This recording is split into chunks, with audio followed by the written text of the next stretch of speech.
You know, this is starting to feel like chili pepper weather.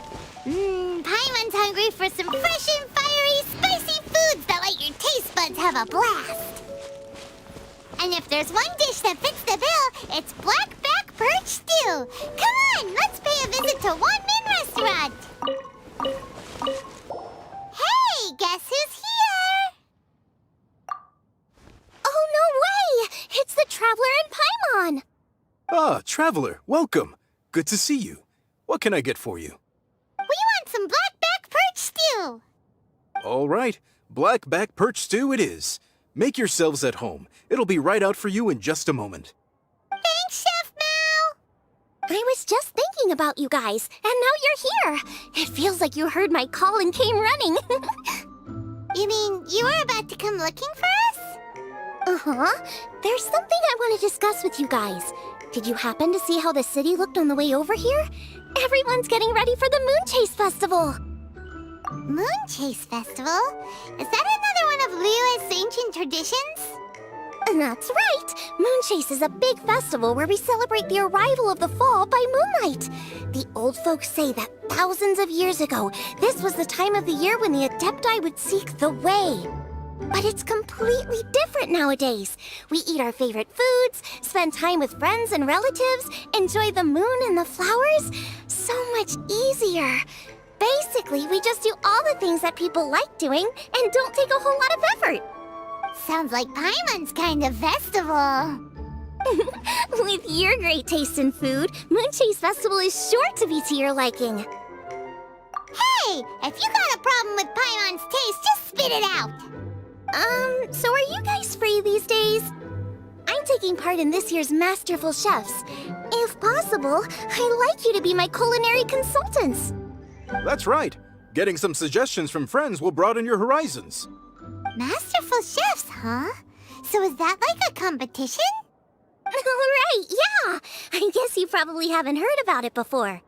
Every year, Moonchase Festival has a different theme, usually picked by the Qixing. This year's theme is Feast of the Bounteous Land, so the Qixing decided to organize a cooking competition. Feast of the Bounteous Land.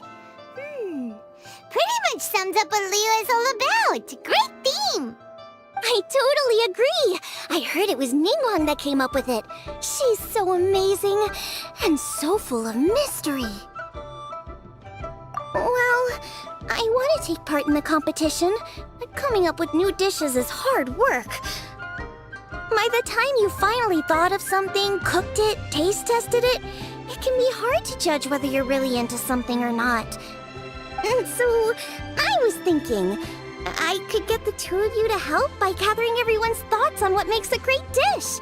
I really want to think outside the box this time. And to do that, I'm going to need lots of different ideas from lots of different people. This'll be a piece of cake. We've got friends from all over the map, haven't we? You sound pretty confident. Well, you know, not to brag or anything. But first things first, let's have a delicious one-min meal. After that, we can go around to all of our friends in Liyue and get their ideas one by one. Okay, great. Also, Guoba should be back soon, so we can all go together. Here's your blackback perch stew, folks. It smells so good. It's my pleasure.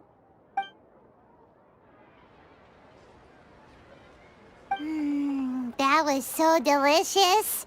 Theory confirmed, this is definitely chili pepper weather. Xiangling can be a bit of a handful, so please look out for her while you're out and about. Come on, Dad! Why would you say that? Because I know you all too well, my dear, that's why. You mustn't be quite so reckless when you're out in the wild, you understand? You'd do well to be a little more cautious, like our traveler friend. Don't worry, we're all friends here. Let's all look out for each other. Ah, and Guoba's back. Roly-poling around as usual. All right, let's pack up and head out. So, it's outside the box thinking that we're looking for, right? Huta always seems to have a unique perspective, so let's make this our first stop. What? My ears are burning. Did somebody say my name? Yeah, it's Paimon and the Traveler. Oh, and Xiangling, too. Oh, of course, Hu-Tao. Way outside the box. Meaning you're here for some other reason, right? How might I be of assistance? Well, Hu-Tao, I wanted to ask you, what kind of food do you like? What food I like? Off the top of my head, I don't really have an answer. Wow. So even Hu-Tao gets lost for words sometimes. Paimon sure didn't see that coming. Come on, even the chirpiest birds clock out for the night, right? I'm no different. Pretty sure clocking out isn't something birds do, but okay. Right! There's no need to overcomplicate it. Just pick a dish and tell me what you like about it. I'm doing some market research. I see. Launching a new dish? Well, let me say right off the bat, nothing weird, okay? Some poached fish, a side of shrimp dumplings. That is all you need. Poached fish and shrimp dumplings? That's a bit ordinary, isn't it? Well, it is and it isn't. Think about it. Poached fish is hot and spicy with a powerful aroma. It's a dynamic dish. Add a side of shrimp dumplings, and there's your static component. Got it? Dynamic? Oh, I can do dynamic. Mushroom slime stew it. No, not that kind of dynamic. A dish is more than substance, it's a mood. Poached fish is red and spicy. It elicits a response from the eyes, ears, nose, and mouth. That's why I call it dynamic. Shrimp dumplings are more subdued, clear and smooth with a pure and subtle fragrance. I call that static.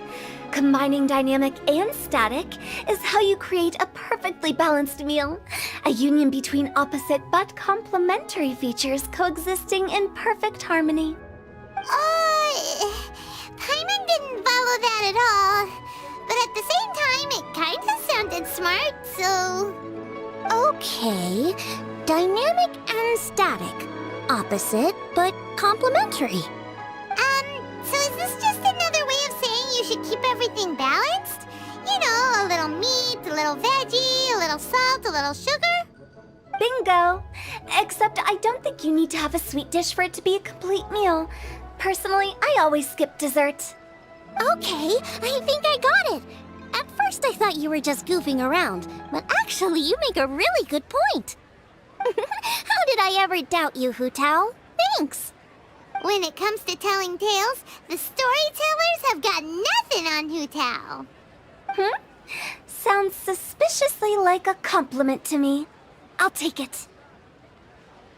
Uh-huh. Well, at least one of you gets it. Everything in this world runs on its own set of principles, be it the circle of life or sugar and spice. You either get it or you don't. Since the Traveler seems to approve, I'll make sure to factor it in. Paimon thinks we're pretty much done here now. Let's head to Boo Boo Pharmacy next. Boo Boo Pharmacy? Yeah, you'll definitely get some interesting responses over there.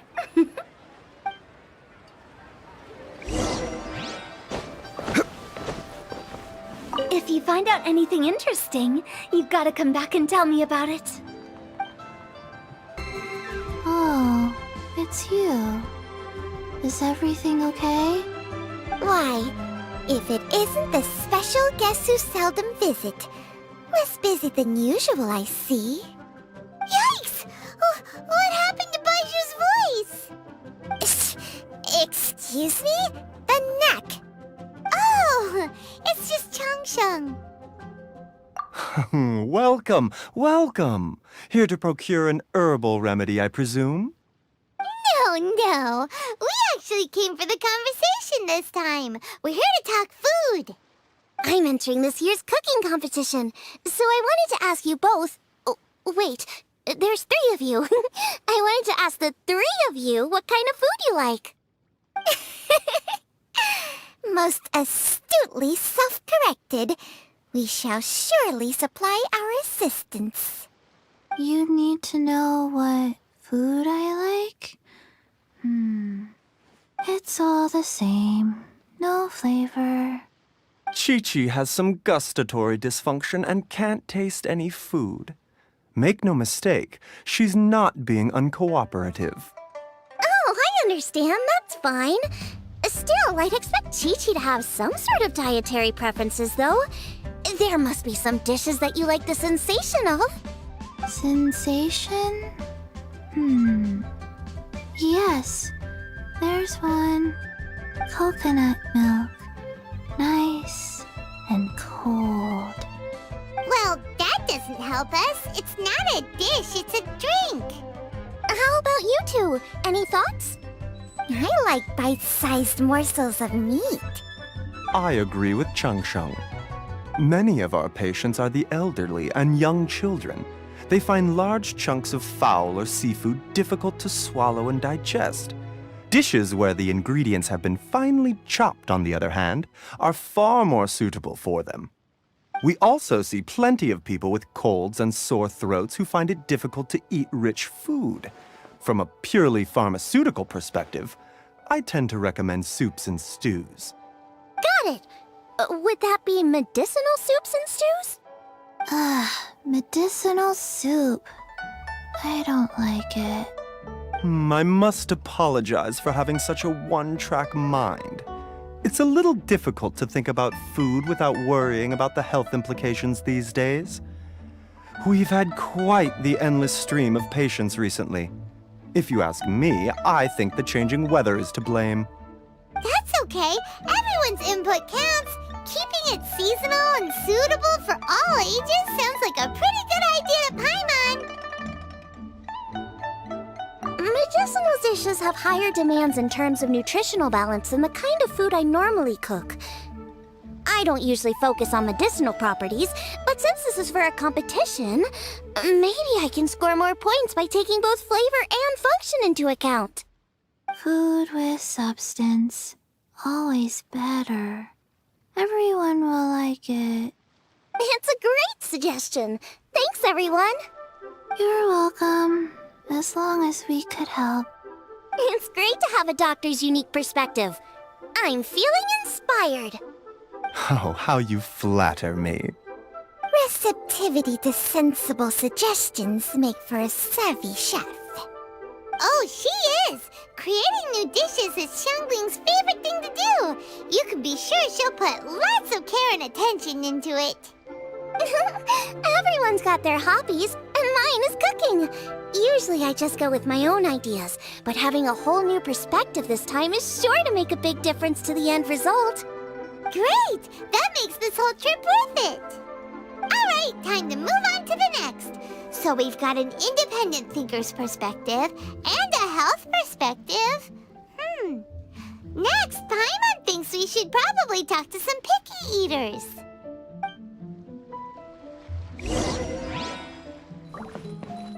Coconut milk. Now I want coconut milk.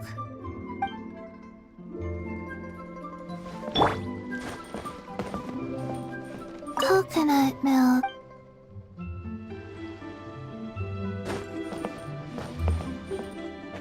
Food and medicine are inextricably intertwined, you know.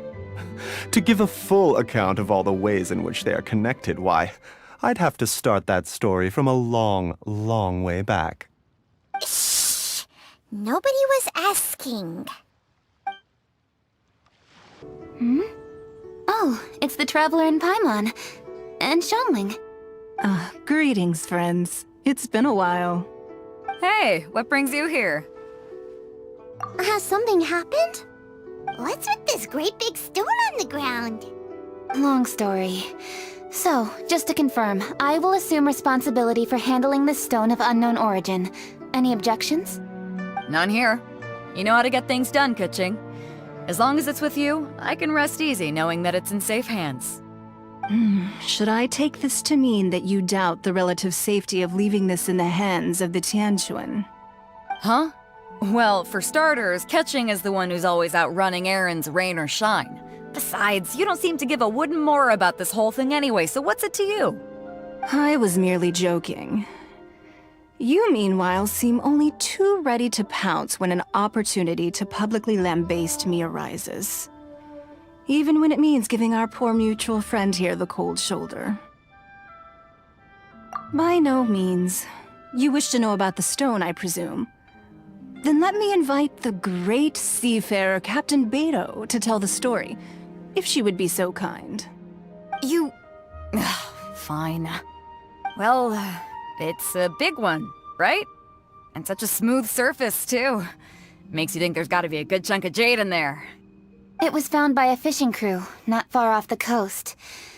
It must have been underwater for years, so the erosion will be what's given it that smooth finish.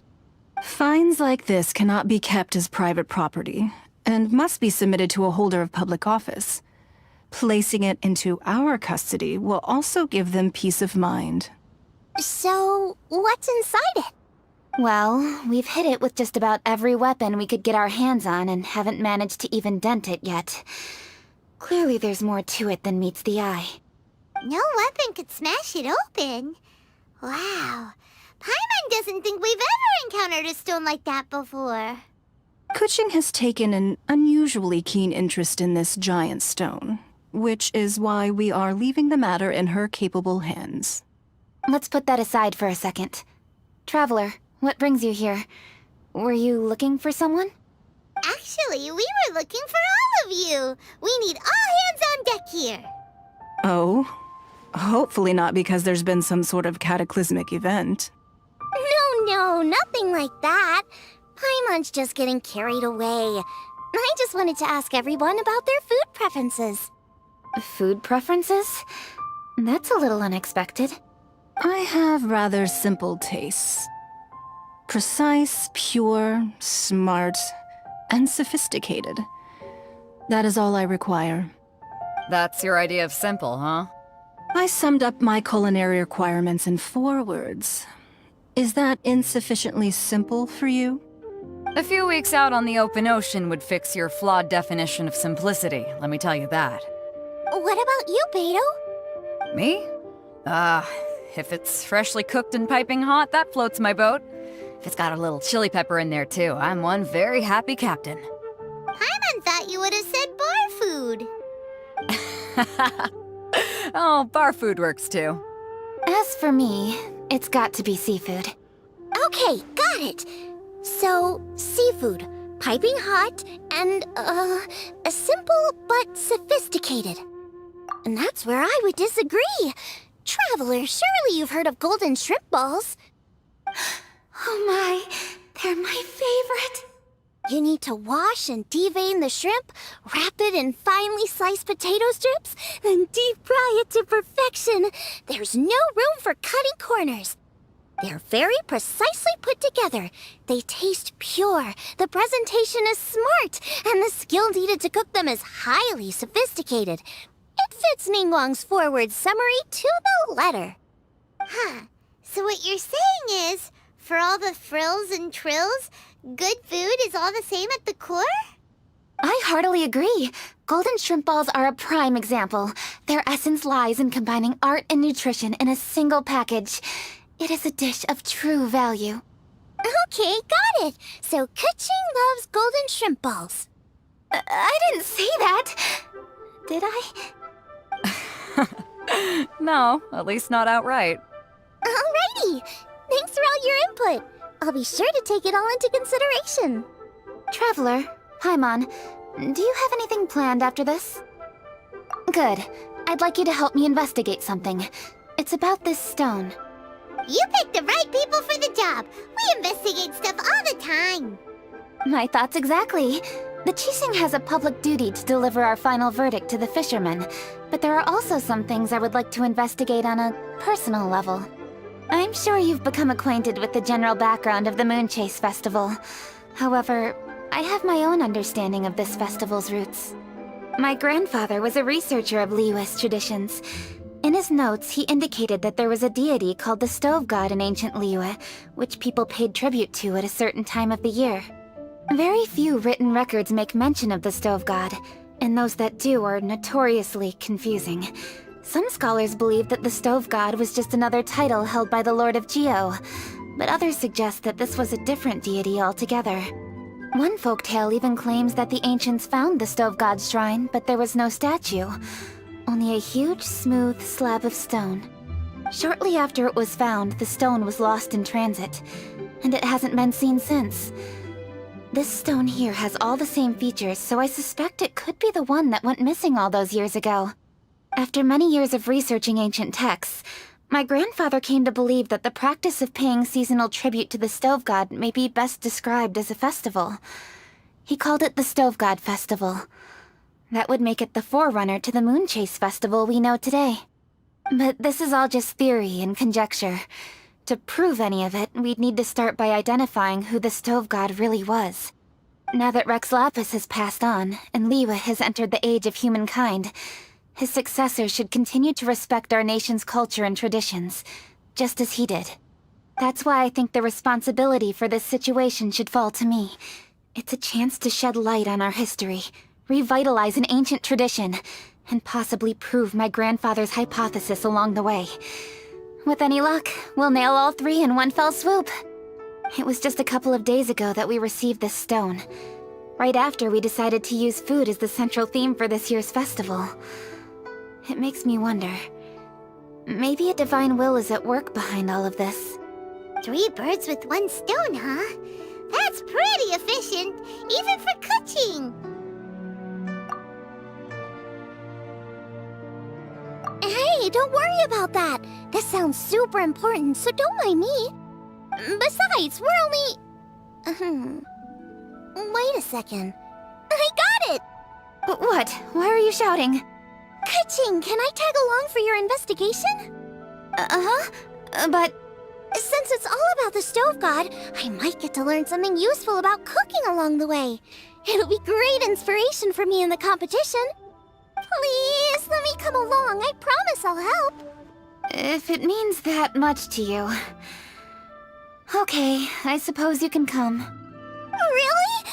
Yay! Thank you so much! You're the best! Now that that's settled, time to get going. Jingsa Village is said to be home to a lot of historical texts, so I'd like to start by making some inquiries there. Alright, then it's off to Chingsa we go! Ah, sincerely, Beidou, you misunderstand me. I have many simple pleasures. I take a stroll through Yujing Terrace and one down by the harbor every single day. Huh. Well, everyone has their way of procrastinating, I guess. Hi, Granny. We need your help with something. Are there any old books around Chingsa Village? You know, from a really long time ago? Oh, looking for ancient texts, are we? Let me think. There is an old warehouse over there, property of the Feiyun Commerce Guild.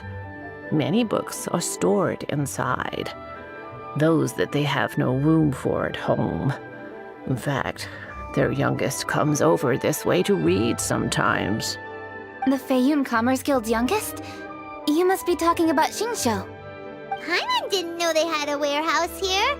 Let's go take a look. Help! Ah, I'm being robbed! It came from that direction. Come on! Born of ice and frost. I got careless.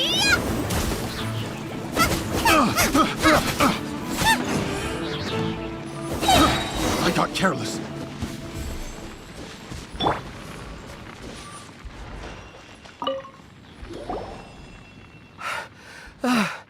I've come here to clean the book warehouse plenty of times before, but this is the first time I've run into these crooks. Are you alright? I am, thanks to all of you. Hey, wait a minute. You're the traveler, aren't you? And you're with... Lady Kuching. An honor. Truly an honor. We'll try not to take up too much of your time. I understand that this book warehouse is the property of the Feiyun Commerce Guild. Could you advise whether we might find any text relating to the Stove God in this collection? The Stove God? I heard that's the Lord of Geo, right? Huh? Really? Yeah, a friend of mine who conducts research mentioned it once before. We use stoves for cooking, and stoves are built from rock. Some people think that the stove is a gift from the Lord of Geo. And that's why they call him the Stove God. Seems logical enough. But do you have any books on the topic? I'm sorry, I'd have to ask the young master about that. Oh, any questions? Please, ask away. Hey, it's Chongyun and Xingqiu. Hello, one and all.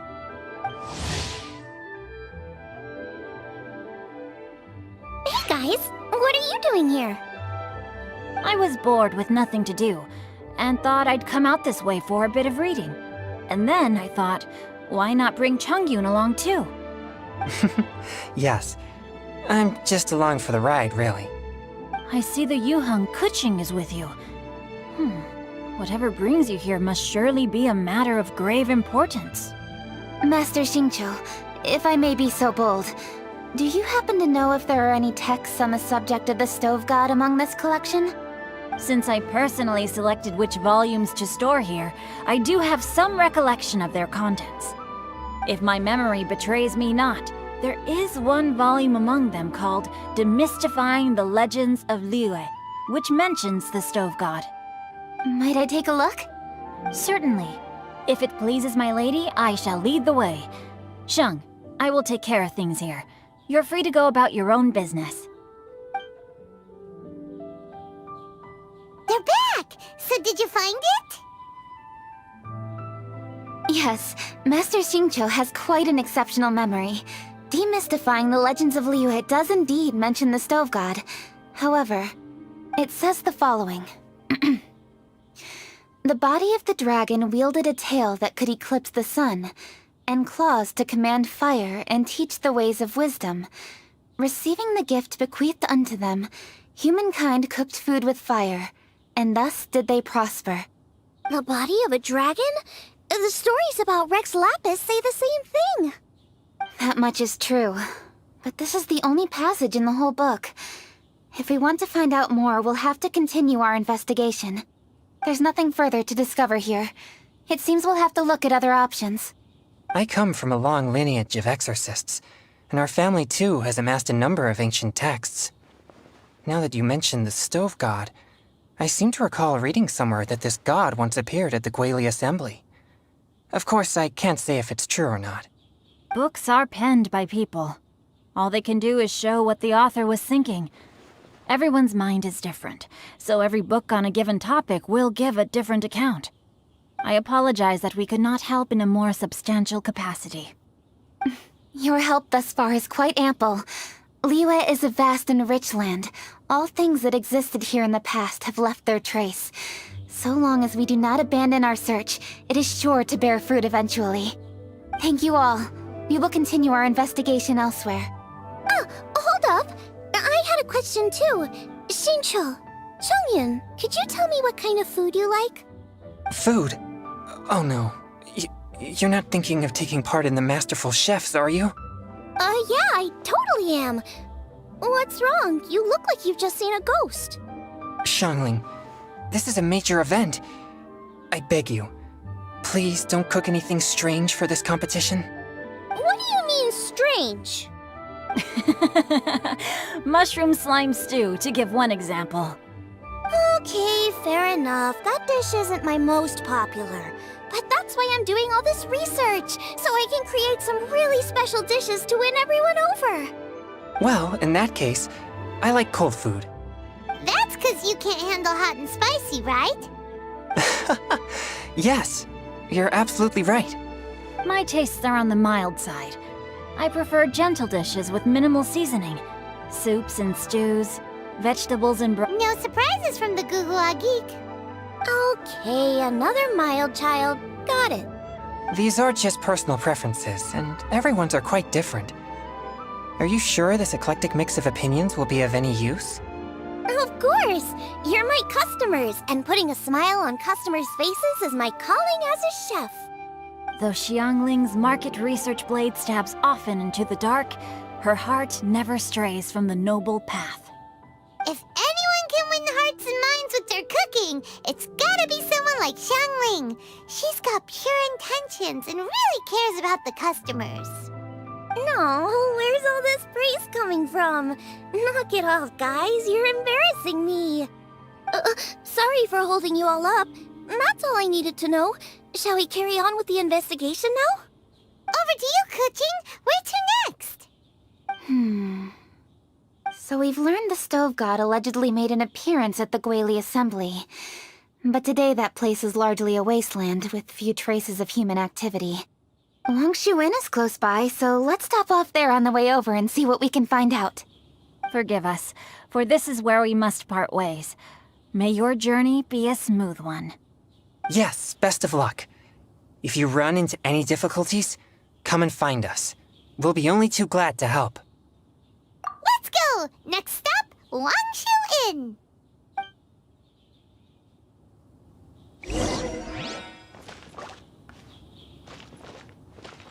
Now, which book to read today? Aha! How about this? Chongyun, pick a book, any book, and read it out loud to me, will you? That way, I can give my mind a rest. Huh? That's why you brought me along? Don't like that plan? Okay, then I'll read one for you. How about Young and Hopelessly Smitten? Xingqiu, don't you think you have one too many frivolous books in your collection? Okay. A Guide to Getting Ahead in Yujing Terrace. How about this one then? Oh, really, Xingqiu? Huh? Oh, Traveler. Who are all these people? Friends of ours! Allow Paimon to introduce Xiangling, Guoba, and Kuching. Kuching? Of the Chishing? She's the, Hi. It's not that. It's... I'm just your typical commoner. I've never met someone as high up as the Yuheng before in my whole life. Look at that strong body, those powerful hands, and honest eyes. This guy must be a really great chef. So, is there something I can help you with? You've come a long way out to end up at Wangshu Inn. Let me fill you in.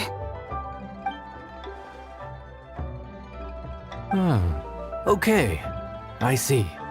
Legends claim that the Stove God once appeared at the Guili Assembly. As Wangshu Inn is the oldest extant building in this area, any historical texts from around these parts are likely to have ended up here. Is there a room in this inn for storing books? And if there is, do any of them mention the Stove God? Well, now that you mention it, we do have a fair few ancient texts here. I remember looking through an old recipe book once. I just need to remember where they're all stored. If you're happy to wait here for a few minutes, I'll go have a look right away. Oh, Traveler, there's something I need to discuss with you. What is it? We need to pay up or something? What? No, I wouldn't take your money. We're all friends here. I just wanted to ask if you had the time to make a satisfying salad for me. A satisfying salad? What for? Yeah, guy who hangs out on the roof terrace, you know? Good-looking fella, not too tall. Shh! Don't you think he can hear you? Oh, right. Yeah, maybe. Anyway, you know who I mean. The boss told me to take care of him, but this guy, let me tell you, he is one tough nut to crack. He usually turns his nose up at everything that isn't almond tofu. But the boss tells me you once made him a satisfying salad, and it all went down so well. So I was thinking, could you teach me how to make it too? That way, I'll have something else in my arsenal. Oh, so this is for show! You guys really look after him, huh? Well, that's life, right? You gotta look out for your own people. All right then, wait right here. I'll be just 1 minute.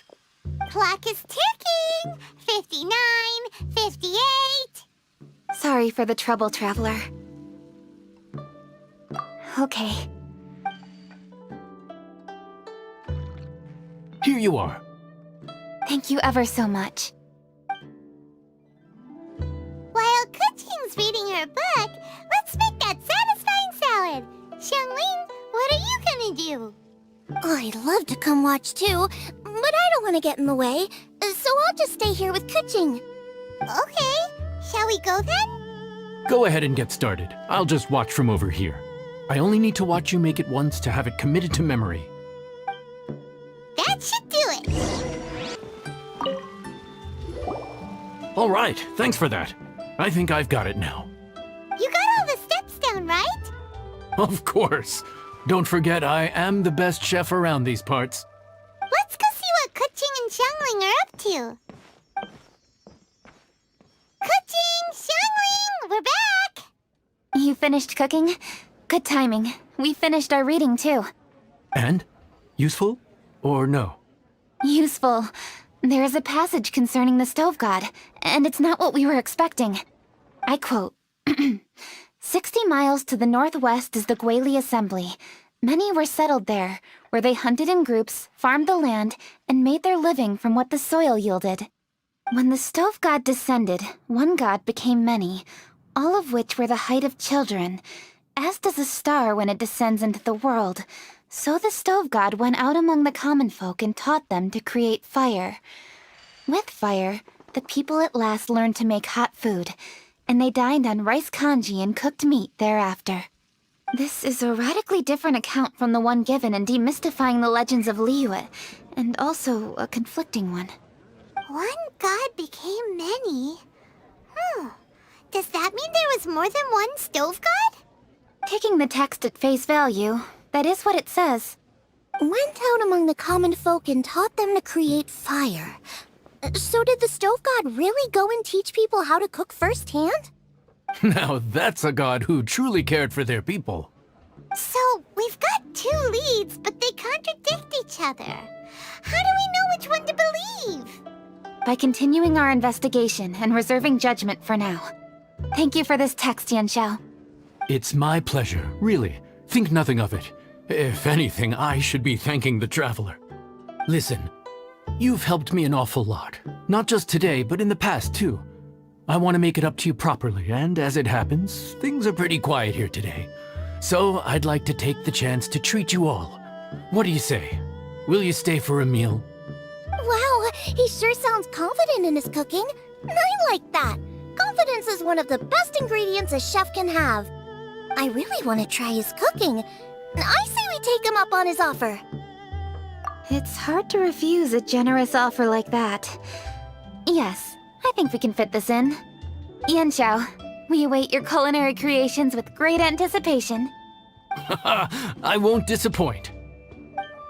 Everybody, please be seated! You think you own the place. I'll sit here with Goba.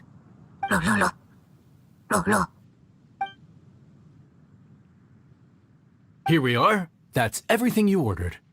It all smells amazing. I think I've met my fellow finalist. It smells beautiful. Strange. I never would have guessed that such a gifted chef worked here. This inn isn't particularly known for its food. Everyone likes a good meal, whether they're staying the night or just stopping by for a bite.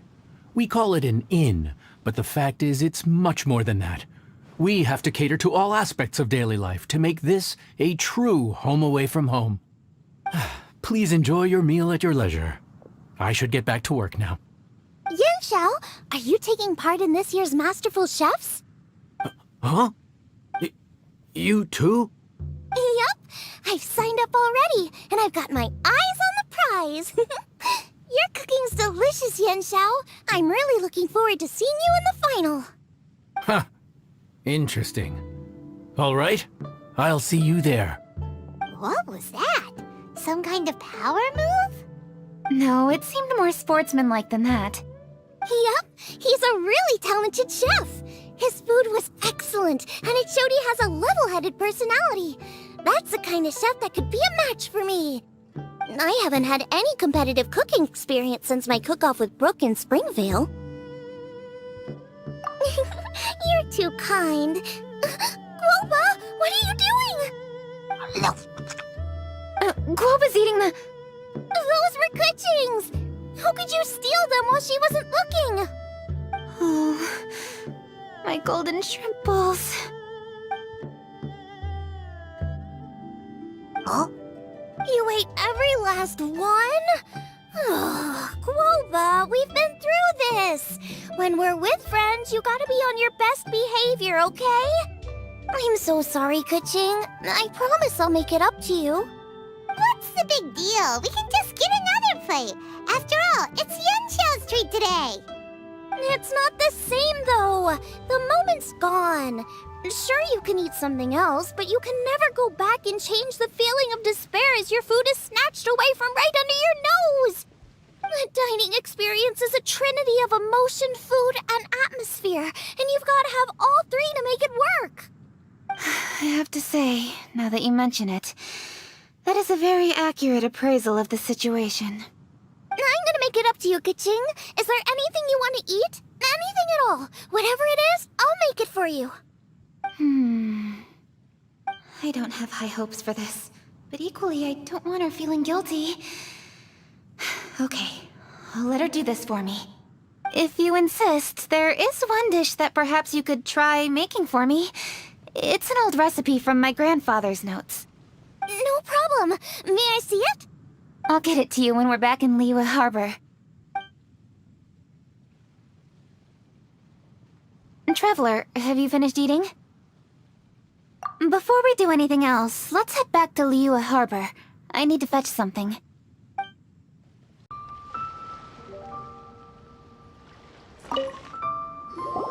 I need to go home to fetch my grandfather's notes.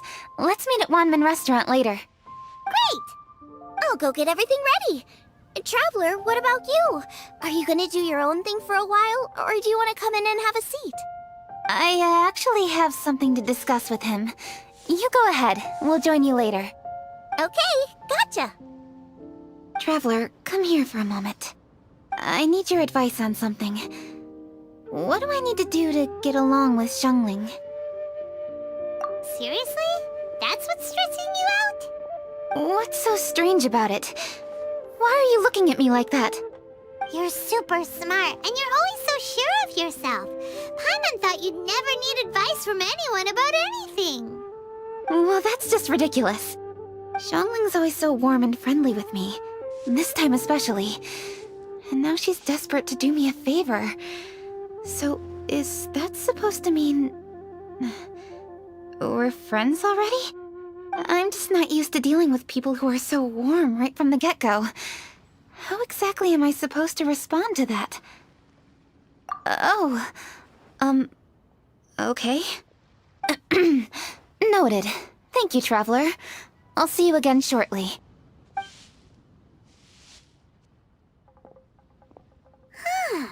What's making Kuching so self-conscious? Paimon thought nobody would be able to get under her skin. Hey, we're here! Hey, grab a seat. I'm just running through my ingredients to see what I'm missing. Oh, we're gonna do this now? What is it? But this is your idea! Why you gotta dump it on Paimon? Ugh. Okay, so back at Longshu Inn, we noticed you and Kuching were getting along pretty well. So you really like hanging out with her, huh? Yep. Kuching's good-natured and easy to be around. The kind of person everyone wants to know, right? You're a braver person than Paimon. The first time we met Kuching, Paimon found her pretty intimidating. You think so? I remember thinking straight away that she was really easy to get along with. Didn't you see her sneaking treats to Guoba back at Wangshu Inn? Yeah, she's great. We know that now. We're just talking about first impressions. First impressions? Oh, okay. Hey, have you guys eaten grilled shellfish before? They can be hard to crack at first, but they taste amazing that way. We've eaten shellfish before, but I don't think we've ever tried eating them grilled. Oh, you're missing out. I'll grill some for you another time. But anyway, Kuching's like a shellfish. Maybe a little closed off at first, but once you get to know her, she's got a soft and squishy side too. Not to mention that even after her favorite food was stolen away, she was still happy looking after Guoba. I'm really grateful for that. You make a good point. You know, Xiangling's Changshung's intuition for people seems really spot on. Is that why she took a liking to cooking so quickly? Alright, let's see. We're okay for carrots and crab, and we still got some ham and mushrooms. I wonder what Kaching's recipe is gonna be. Huh? What was that noise? What's going on? What the? That bird is huge! Ah, it's the ladybird! Excuse me, one shall not be addressed in such a manner.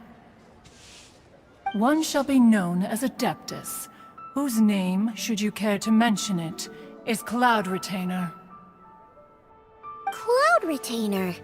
That does sound like an Adeptus name. Well spoken. One shall let this young lady's enlightened words atone for the ignorant ones of her friend.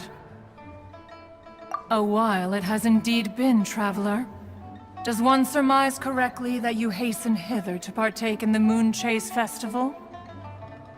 Ah, so even the illustrious traveler has been summoned to attend the Moonchase festival. As expected, this year's theme stands proud against the test of public scrutiny. The theme? You mean Feast of the Bounteous Land? The very same. Moonchase Festival falls during the season when many cooking ingredients are ripe. Hence, it is a fitting time to enjoy the finest of foods. One noticed the relative pomp and ceremony with which this year's affairs are being conducted, and could not abide to stand idly by. Let it be known that one's culinary proficiency and ingenuity is uncontested in all the world. Thus does one now appear in this realm, that those who inhabit it might witness one's latest creation, a supreme cuisine machine. A supreme cuisine what? What's a supreme cuisine machine? Patience. One's purpose here today is to meet and to greet. Nothing further. All shall be revealed before your very eyes when the time arrives. Traveler, you are one who has witnessed much of the culinary world. When the day comes, one would be most pleased to see you in attendance, offering your most vociferous ovations. Oh, so we're officially invited?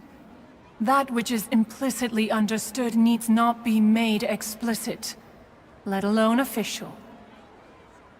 I shall say no more and dwell here no longer. Await my word. Be there or beware.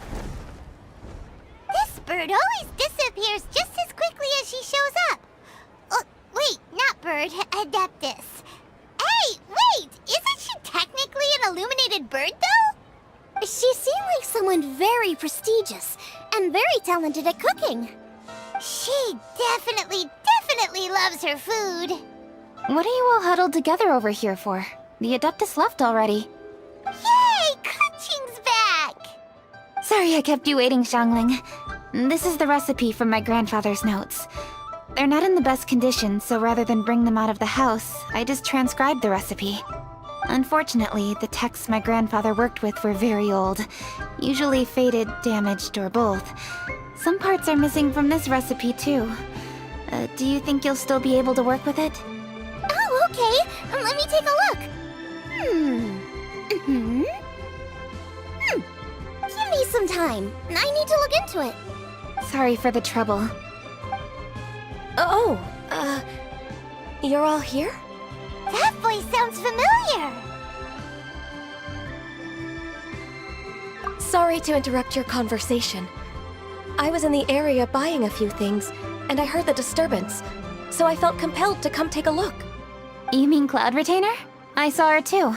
She just suddenly showed up right in the middle of the street. Whatever adeptal power that was, she certainly knows how to make an entrance. Lady Kaching, you saw her too? Do you, have a moment? I need to discuss something with you. What is it, Ganyu? Has something urgent come up while I've been out? No, it's nothing work-related. I wanted to ask about, something personal. Is that okay? A personal matter? Involving me? Surely I haven't done anything improper recently, have I? Please, Lady Kaching? This is really important to me. Oh, okay. I noticed Cloud Retainer was here for quite a while. Did she say anything about... me?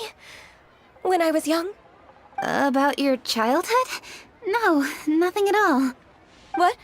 Really? Whew. Thank goodness. I was getting really worried. Once she gets talking to people, she tends to go off on all sorts of tangents. So I was worried she might have bored you with some stories about me. Your name didn't even come up, so you've nothing to worry about. Kaching, how are you not asking a bunch of questions right now? There's obviously some juicy gossip here. Aren't you curious to find out what it is? Please, no, don't do that to me. Of course not. Whatever it is, I'm not curious and I'm not going to ask. If Ganyu has a secret and she wishes to keep it that way, nobody should make it their business to try and get it out of her. That's just basic decency, is it not? Yes, ma'am. Paimon will never bring it up again. Kaching, thank you. You're so kind and considerate. I've always seen that in you. What's that got to do with... Honestly. Go on, you should be getting back now. Oh my, you're right. I should. Okay, everyone. Please excuse me. I should get back to work now. Take good care of Kaching for me. Hey, what are you trying to say? Don't worry, Ganyu. We will. Thanks. Hope to see you again soon.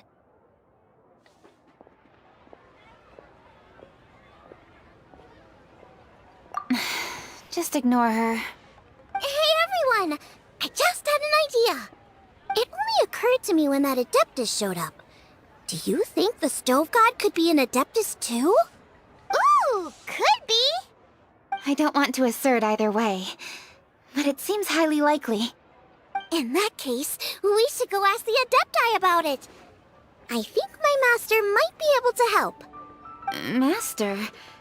You mean your teacher is an Adeptus? Uh-huh.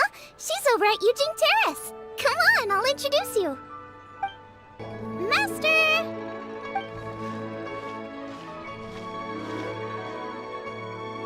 Oh! Hello, Xiangling. Madam Ping is Xiangling's master? I did not expect that. Master, how are you keeping these days? Are you well? Oh, very well, thank you. What a surprise it is that you all had the time to come and visit me today. Hello. Master, we came here because we have a question for you. Do you know about the Stove God? Of course I know the Stove God. Does this mean you know them personally? Ah, I see. It's the Moonchase festival, isn't it? How interesting. So you came to hear some stories about the Stove God. That's right. We're investigating something that happened recently. I see. The great stone surfaces. And so you open an investigation. I must commend your guesswork this far. I did indeed know the Stove God of whom you speak, but it was a great many years ago. Moonchase was originally a rite observed by the Adepti, not something in which the ordinary people of Liyue would ever partake. But over the years, they have sought to emulate it for themselves many times, giving rise to various festivals bearing the Moonchase name. On nights when the moon shone bright, everybody would get together for joyful reunions. There would be fine food, fine wines, and choice teas. Later, Rex Lapis unified all of these various festivals under the Moonchase name to honor an old friend of his. In short, the heavens were our witness as we vowed to the moon to come together in joyful solidarity, to remember the past and reflect upon the present. That is the meaning of the Moonchase Festival. Rex Lapis. That friend made many contributions to Liyue, and Rex Lapis would not have them go unrecognized. Turning this season into a commemoration of his old friend was also a way to honor that friendship. I can only presume that the Stove God Festival was one of the many subsumed into the Moonchase Festival. In the hands of Rex Lapis, our nation's traditions were faithfully upheld. It is to their detriment that we must now be the ones to inherit this duty. Ah, Kuching, I simply won't allow you to be so down on yourself. Nothing would delight Rex Lapis more than to know that those who follow in his footsteps continue to value these traditions and are working tirelessly to do them justice. Thank you. Lady Kuching! Huh? Lady Kuching, Lady Ningguang wishes to speak with you. Ningguang's looking for me? Must be important. Please excuse me, everyone. If I'm not back soon, you'll find me at Ningguang's office.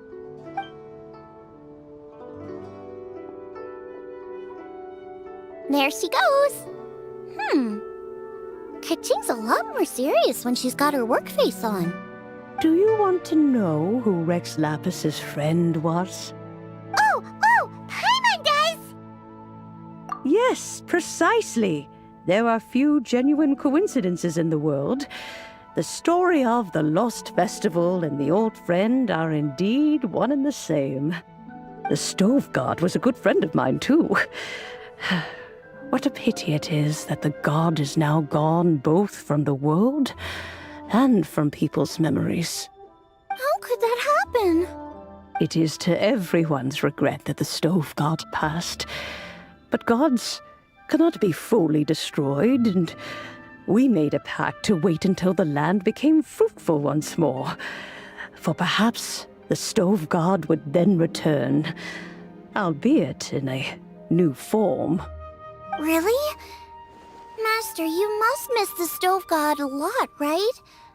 From the way you talk about it all, it sounds like you were the best of friends. Yes. Thinking back on it all, there are many fond memories. I'm pleasantly surprised to find that Kuching is investigating this. She is a tenacious child, and anything she sets her mind to, she will diligently pursue. It warms my heart and makes me want to give her a helping hand. Unfortunately, however, I cannot simply give her the answer, for the process is of great importance to her. Kuching's grandfather once researched the Stove God, and now she follows in his footsteps. Since Kuching has inherited this conundrum, so too she must inherit the journey to its resolution. You knew Kuching's grandpa? Of course. I count all the people of Liyue among my good friends.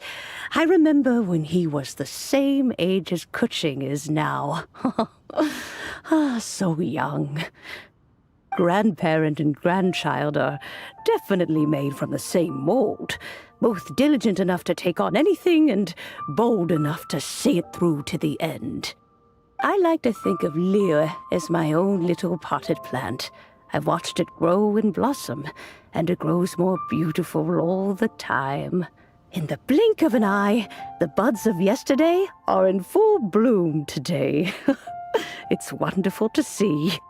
For new blossoms must bloom on the branches if the tree is to remain evergreen and ever young. My dears, you are absolutely right to focus your investigation on the stone. It is, as you suppose, the lost statue of the Stove God, and within it lie all the answers that you seek. I should like to see the stone for myself if you would lead me to it. Perhaps the truth will emerge even as we watch on. You're all here. I was just about to send someone to fetch you. Kuching, has the stone undergone any changes? A crack has appeared in one corner, but we still can't tell what's inside. What happened? Did someone chip it while no one else was looking? More likely a natural occurrence. Our weapons have had no effect on it. How would a natural occurrence crack it open? This is because the stove god draws power from the actions of the masses. The heat of a busy kitchen, the joy of a reunion. Keep up the good work, and the truth will rise to the surface soon enough.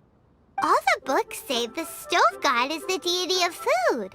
So is the stone opening up because everyone's cooking for the festival? Statues draw power from their people. So, if the stove god has dominion over cooking, could it be that the passion people put into their cooking gives power to the stove god? Ningguang and I chose Feast of the Bounteous Land as this year's theme, and now every chef signed up for the competition is busy preparing. Paimon's theory is not an unreasonable one. Plus, a lot of families have reunion feasts around this time. With everyone back home, the whole city's bustling with people, and that adds a lot to the festive atmosphere. So if the stone cracked because Leo has started getting festive, that must mean that when the festive fever peaks, it'll bust right open, right? That's gotta be it, right, Master? Well, we'll have to see then, won't we? Okay, the fact that cooking is involved gives us a perfect opportunity. The selections phase of Masterful Chefs will be held indoors and seen by only a few people, but the finals will be held outside in public. Everyone who wants to will be able to come and watch it. The atmosphere will be incredibly lively, no question. And when the finals end, boom! We'll get to see who the stove god really is, right? It's definitely a possibility. Well, I've already signed up, so I should be able to help. Yes, for a chef as accomplished as yourself, getting to the finals should be a breeze. All this talk of cooking competitions is making Paimon hungry. Oh, Paimon can't wait!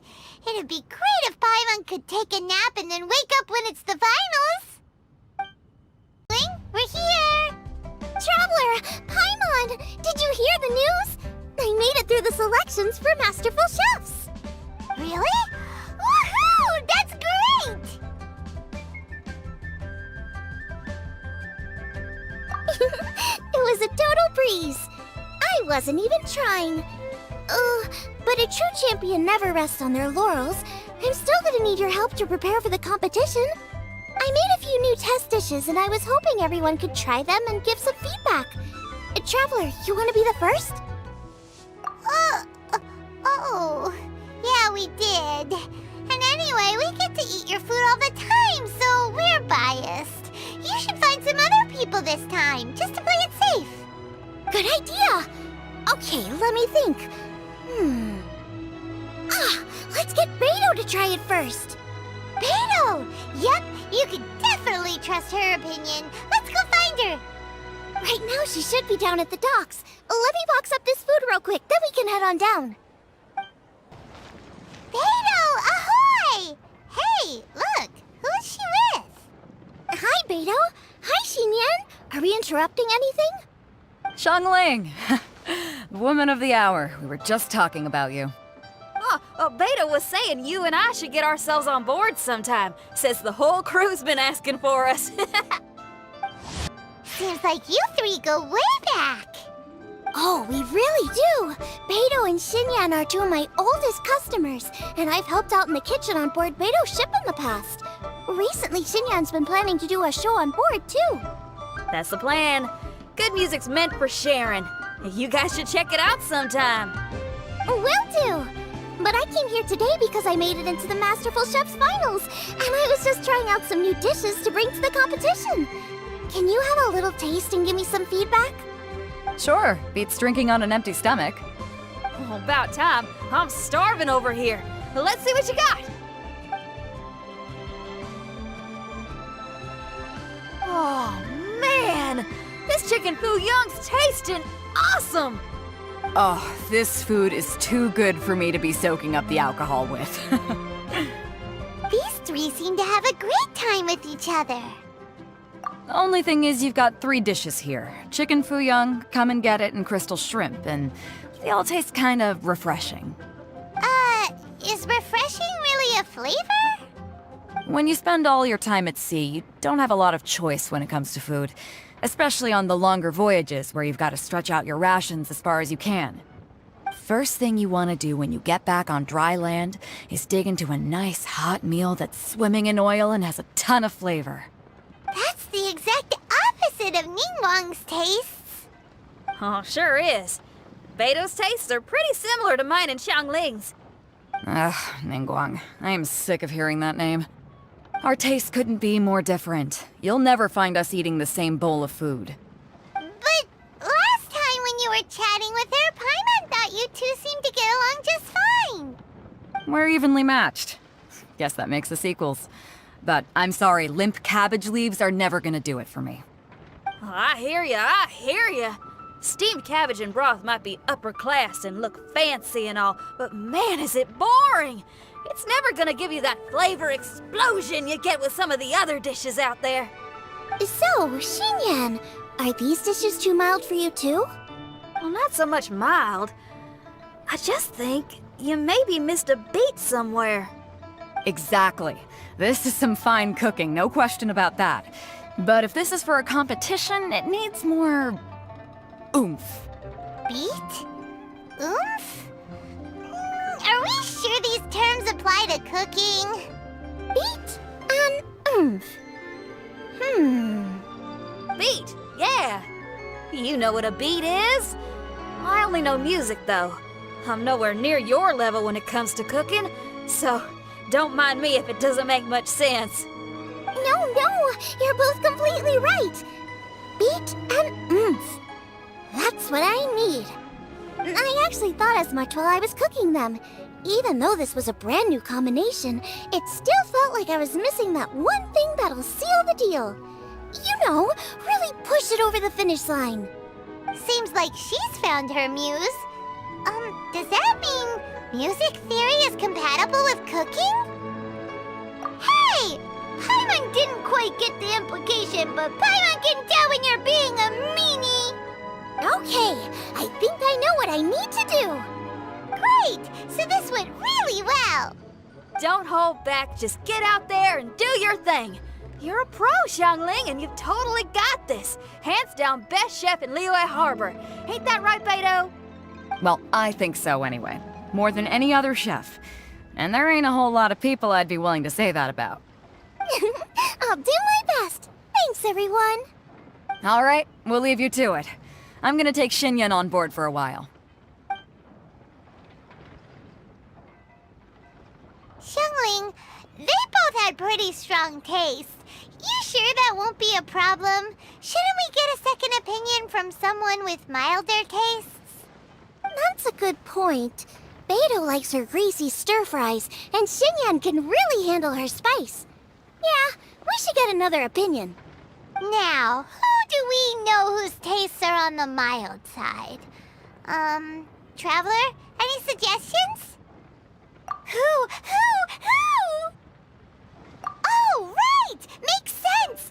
So, back to Wangshu Inn? Who? Who is it? Someone you just missed last time we were there.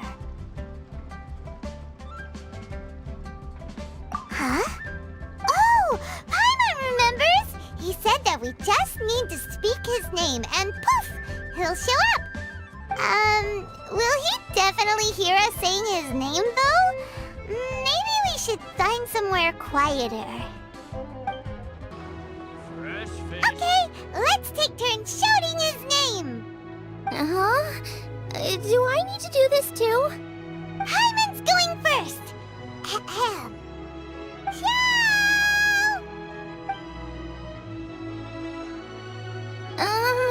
Nothing's happening. Let me try again. Ciao! That's weird. Does he not want to hang out with us? Oh, wait, so let me get this straight. Some guy with special powers promised you both that you just need to shout his name and he'll show up? Well, not both actually, just one of us. Oh, right. Well, you should be the one to try it then. Paimon clearly just doesn't want to feel left out. Okay then. You called? Whoa! He actually came! You spoke my name, did you not? When I make you a promise, I will honor it. Blink of an eye and poof! He's there! That's how you know he's an Adeptus. An Adeptus? Xiao, was it? Hi there. It was me who asked the Traveler to call you here. My name's Xiangling. I'm a chef. I've made it into the finals of this year's Masterful Chefs, and I'm testing some dishes out in preparation. I'm trying to get feedback from customers with all different tastes. Customers. And that includes me? Uh-huh. The Traveler says you prefer mild food, just the kind of person I'm looking for. If you don't mind, I'd like you to try the dishes I've made and tell me your thoughts. Since it's you, I will do it. Yay!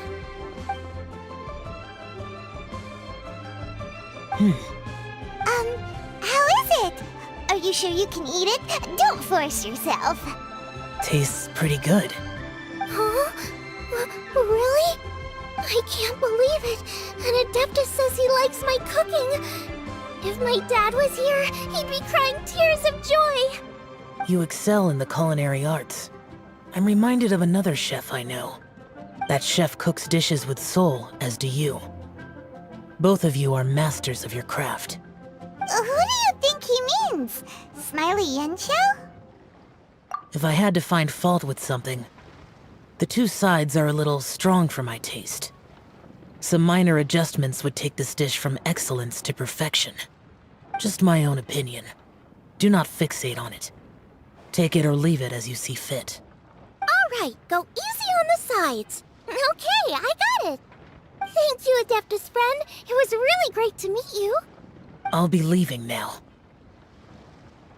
See you next time. Paimon still can't believe he actually came! So, what would happen if we called his name again now? Do you think he'd come back right away? Only kinda, maybe, not really joking. Jeez. Good news! After 2 rounds of taste testing, I've had an idea on what to do next. Great! Lucky we picked the right people to talk to. I'd better head back and try this out a few times while it's fresh in my mind. Thanks for your help. Oh, and the final is in Yujing Terrace. You better come and watch. Will do. Good luck! You bet! Welcome, everyone, to the Masterful Chef's Final. At the appointment of this organizing committee, I am your host and officiator, Yanfei. Hey, Yanfei's here too! This event is brought to you by the Liyue Qixing in collaboration with a number of participating enterprises. The competition is divided into the selections phase and the finals. We saw many contestants from all over Liyue in the selections process, and all of them were outstanding chefs in their own right. Of those, the 2 strongest participants were put through to today's finals. In just a few short moments, the finals will take place right here before your very eyes.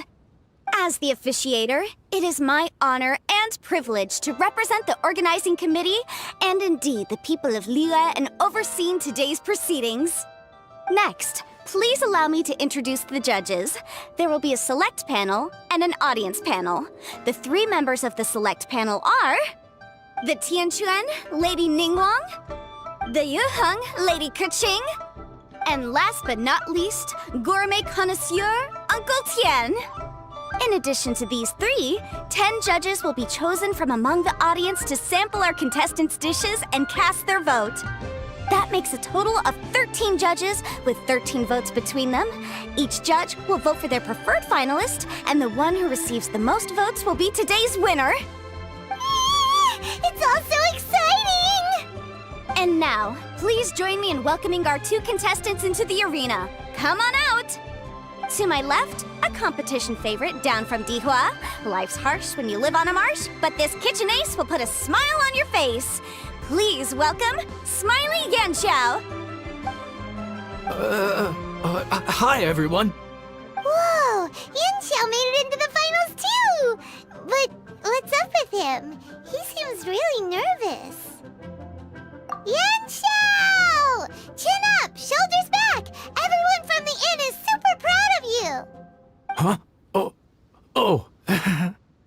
And to my right, a stalwart of Liyue Harbor culinary scene, a little feisty with a whole lot of spicy. Give it up for Xiangling! And her mysterious assistant, who knows who? Hi, my nose. It's Guoba. Hey, everybody! I'll do my best. Contestants, please repeat after me. As a finalist in Masterful Chefs, I solemnly swear to commit myself fully, compete fairly, and abide by all competition procedures. As a finalist in Masterful Chefs, I solemnly swear to commit myself fully, compete fairly, and abide by all competition procedures. As a finalist in Masterful Chefs, I solemnly swear to commit myself fully, compete fairly, and abide by all competition procedures. And I, for my part, promise to uphold the principles of fairness, impartiality, and transparency in my officiation of the proceedings. Now, I will hand things over to the select panel judge, Ningguang, for the announcement of today's theme. Thank you all for being here today at the Masterful Chefs Finals. I am the Tianquan Ningguang. The organizers have chosen the theme for today's event, and that theme is of Earth and Waterborn. Of Earth and Waterborn. Just like the Feast of Bounteous Land. It really captures the spirit of this year's Moonchase festival. It's like surf and turf, but the deep and meaningful version. The rules are simple. The one who receives the most votes wins. Tailor your dishes to the judges' preferences, or win over the audience with your originality. The choice is yours. Well then, I look forward to both of your contributions. Contestants will have 1 hour of cooking time available and may only use ingredients provided by the organizers in their dishes. I trust this is no problem. Okay, without further ado, let the cooking commence. Begin! Time to pull out all the stops! Show everyone why you're the best! Traveler, Paimon! Thanks for coming to support me. Don't you worry, I'm gonna make this the best tasting dish I've ever cooked. Light it up! Light it up! First things first, get the stove on. Xiao thought the side should be milder, which makes sense to contrast with the main dish. And I guess that's what Xinyan meant. You gotta have on-beats and off-beats. But at the same time, you have to end on a high note. So I think I'll add a little sugar to the crystal shrimp just to bring the flavor up a notch. Triple-layered consomme is pretty bland to begin with, and I can't have two sides with the same texture. Luckily, the organizers have provided some very aromatic broth. It's just a little too gentle. Okay, this is where Beto was right. A pinch of salt should do the trick. Jueyun chili chicken is the main event. Can't afford to compromise too much here, but maybe some pepper will set it apart without alienating anybody.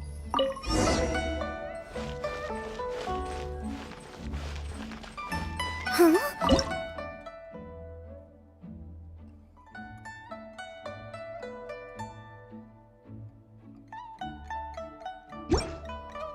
Whoa, what's this? Hold up. Things are taking an unexpected turn on the Masterful Chef stage. Xiangling's mysterious assistant appears to be aiding her opponent. Judges, are we going to allow this?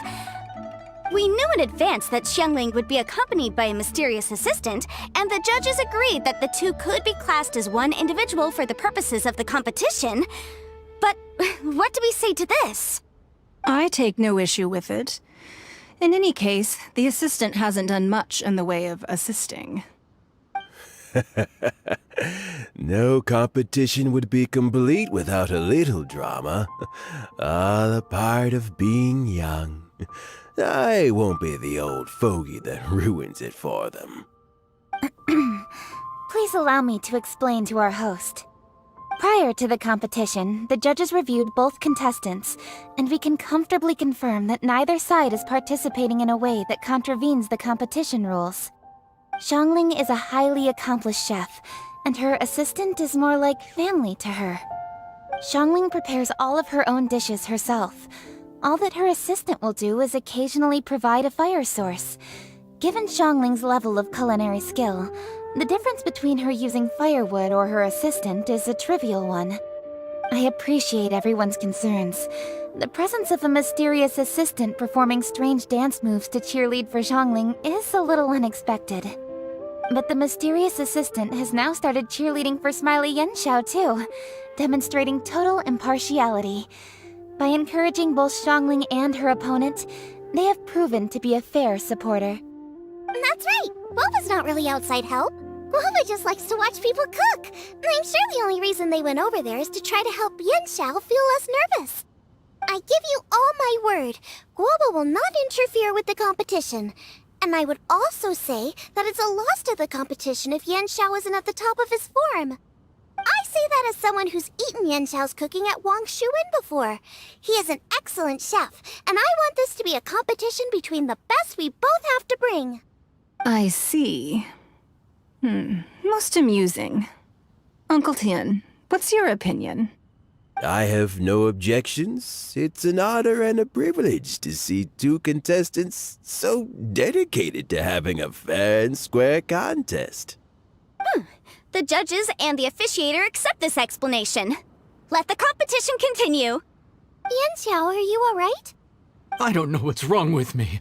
I've never been so nervous in my life. Look, my hands won't stop shaking. Take it easy. I've been there before. I can help.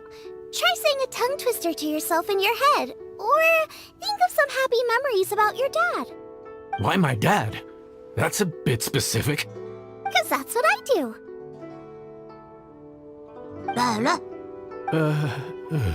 I guess I'll think of my mom then. Anyway, you should carry on. I'll be fine. Don't hold up your own dishes on my account. Nothing's being held up. I'm finished already. Huh? Oh, right. Then I need to focus up and win this thing. There you go. That's the attitude we want. You're a very capable chef, Yanxiao. So come on, show everyone what you're made of, just like you showed us last time at Wang Shuin. Yes, you're right. I can do this. I can do this. Thank you, Xiangling. And thanks to your, well, thanks. Time for me to get cooking.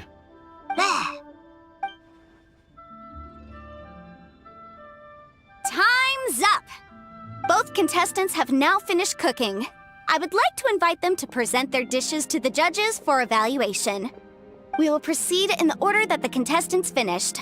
Xiangling, please describe your dish. My dish is Jiyun chili chicken with sides of triple-layered consommé and crystal shrimp. The theme is of earth and waterborne, which includes land and sea. In other words, land animals, fowl, and seafood are all potential ingredients. My main dish, Jiyun chili chicken, is a combination of fowl and chilies. Jiyun chilies capture the essence of the mountains where they grow, and fowl is a gift from the heavens. Triple-layered consommé also uses fowl, and its other ingredients are ham and bamboo shoots. These are also flavors from the mountains, but they complement and contrast with the chicken dish, fresh instead of spicy, cold instead of hot. The crystal shrimp is made from a combination of rice, shrimp meat, and carrot. A thin, translucent skin wraps diced carrot and a whole shrimp, fresh, crispy, and tender. Shrimps are a gift from the ocean. Tightly wrapping them in a skin made from rice makes this dish a blend of land and sea, fresh with a hint of sweetness. It's the perfect note to end this course on. Ooh, a strong delivery there from Xiangling. Let's see what our next contestant Yanxiao has to say. My dish is Adeptus Temptation with a mint salad and golden shrimp balls. As Xiangling says, earth and water means land and sea. So birds, land animals, and seafood were also the ingredients I incorporated. Adeptus Temptation is a much-loved dish in Liyue, and as chef of Wang Shuin, I've always been proud to offer this as the signature specialty dish of our menu. It's a complex dish with very particular ingredients: smoked ham, crab, fresh shrimp meat, and matsutake. I chose this as my main dish as a sign of respect toward my profession and to this competition. The mint salad is my first side, cool and tender with a subtle sweetness, It's a perfect answer to the rich and strong flavors of the Adeptus Temptation. Golden shrimp balls is a time-honored classic loved by everyone. A hearty and wholesome broth, followed up with a shrimp ball. Oh, pure bliss. Paimon can smell it from all the way over here! It's driving Paimon crazy! Judges, please sample the dishes. Very impressive. Both contestants' dishes are well considered, expertly made, and truly delicious. I'm gonna have another golden shrimp. I mean, I shall have to sample both contestants' dishes once more before I can reach a verdict. Now, Xiangling has taken an interesting approach here. She's chosen a cold dish as her main. I have to say, that's a bold move. It's also a unique take on Jueyun chili chicken. Although the dish as a whole is served cold, the chili peppers have been stir-fried, and so they're still just a little warm on the inside. You get a nice crunch as you bite in. Then you get the spiciness and warmth all coming in together, and then just a hint of that wonderful pepperiness to top it all off. It's quite simply extraordinary. This Adeptus Temptation is quite exceptional. The triple layer consomme is also a very superlative contribution. Excellent flavor, well balanced between sweet and savory. Yes, the standard is very high.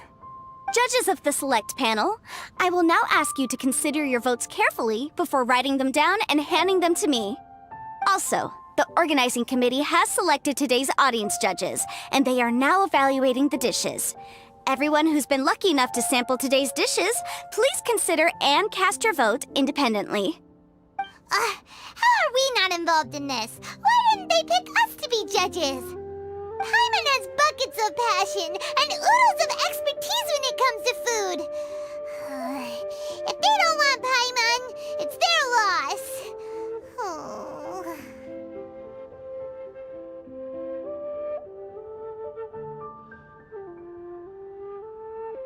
Yippee!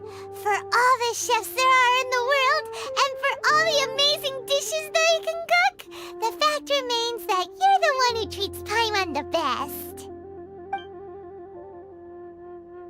Thank you all for waiting. All votes have been received and counted, and the results have been returned to Ningguang. I now invite Ningguang to take the floor and announce the results of the Masterful Chef's Finals. It is my pleasure to announce that the winner of the Masterful Chef's Finals is...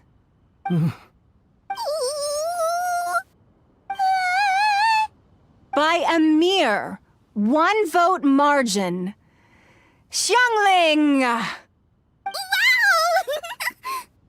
What? How is it so close? Well, there it is.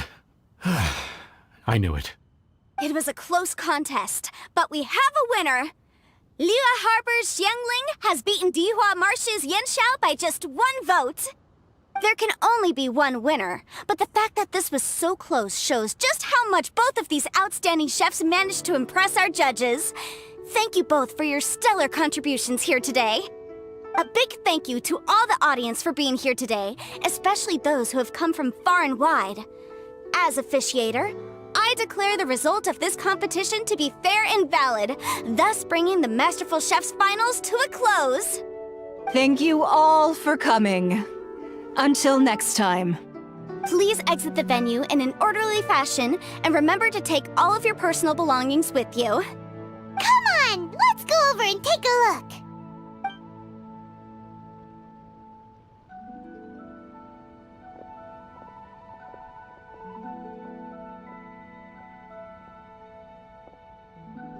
Looks like I won this time, Yanxiao. But I'd still like to try your dishes, if that's okay. Sure, I'll have a try of yours too. Oh, truly exquisite. No doubt in my mind why you're the winner here.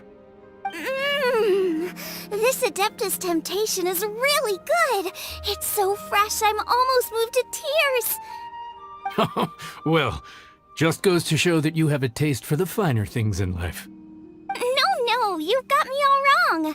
We're just a small neighborhood restaurant too, so I totally understand.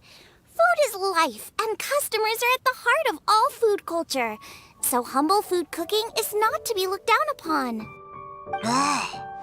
Is that right? Huh.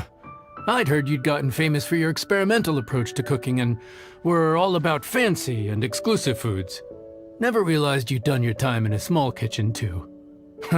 Well, there you have it. All the greats come from the smaller places. The same goes for you. You can't work in an inn kitchen unless you know how to consistently please customers. It's no wonder your food is so top-notch. You're the kind of competition I'm glad to have. Let's stay in touch. Maybe we can find some time in the future to trade tips. You got it. And next time we meet as competitors, let's both be even better than we are now. All right, deal. Traveler, Paimon! Thanks for coming. Did you get to try the food? Don't even go there. Paimon's still peeved. I can't believe it. You didn't get picked? Well, never mind. Don't get mad. I'll make some more for you when we get back. You will? Woohoo! Great! Oh, the organizer said that Yenshao and I need to go register our delivery addresses. Apparently they're gonna deliver an exclusive ingredients package and the prize money at a later date. So I need to get moving. I'll come find you guys after. Xiangling seems really happy. Good for her. Looks like Kuching and Ningguang left already. As the organizers, they must have gone to wrap up some last-minute things. Let's go ask them for an update about the statue.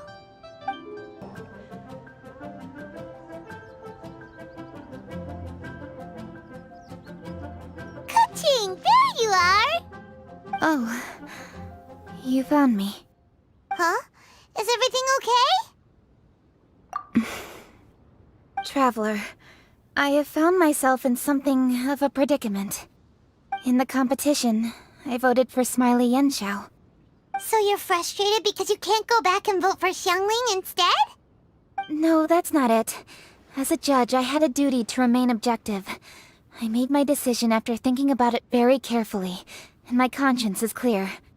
Xiangling is my friend, so by rights, I should be honest with her about this. But, as you know, I voted based purely on my personal opinion.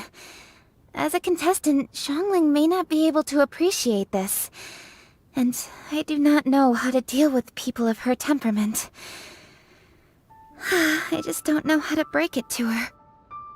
It's no big deal. Just say it however comes naturally. Xiangling of all people isn't bothered about that kind of stuff. And anyway, she still won in the end. Oh hey, here you are. I've been looking for you for ages. Xiangling, there's something I need to tell you. What is it? My grandfather always said to me, in contests of food, always follow your heart. Which is to say that in gastronomical disputes, or indeed competitions, one must cast their vote for the party that they agree with. This decision must be based on one's honest thoughts, not influenced by any external factors. Of course, that was just my grandfather's opinion, but I have to say, I am inclined to think he had a point. So, despite the fact that I am your friend, I cast my vote for Smiley Yenshao's Adeptus Temptation. Well, maybe it was. I like golden shrimp balls. Is that a problem? You were acting so serious that I honestly thought something was up. It's fine. Doesn't bother me one bit. Huh? You voted for who you wanted to, and that's totally okay. In fact, that's exactly how it should be. Otherwise, how could it be a fair competition? So, you made a point of telling me. Is that because you were worried that it made you a bad friend? Don't be absurd. Didn't I say already? I love this about you. You're just so conscientious about everything. Half-baked feedback just isn't meaningful to me at this stage. Seeking reassurance is what novices do, and it's been a long time since I was a novice. The way forward from today will only get more challenging, as will the dishes I'll need to cook. Honestly, I'll meet friends like you along the way. You have a strong sense of responsibility, Kuching. But you know, not everything is always about responsibility. Yes, you're a Qixing, but you're also you, Kuching. When you're with friends, you don't need to think about everything so thoroughly. You know that's what Ningguang's like, right? Beto's always telling me about how well she gets along with Ningguang. They even play chess aboard her ship sometimes. So you see, Ningguang's kind of bold in that she doesn't let her identity and reputation get in the way of her ability to have a good time. You can take a leaf out of her book. Outside of work, it's time to let go and relax.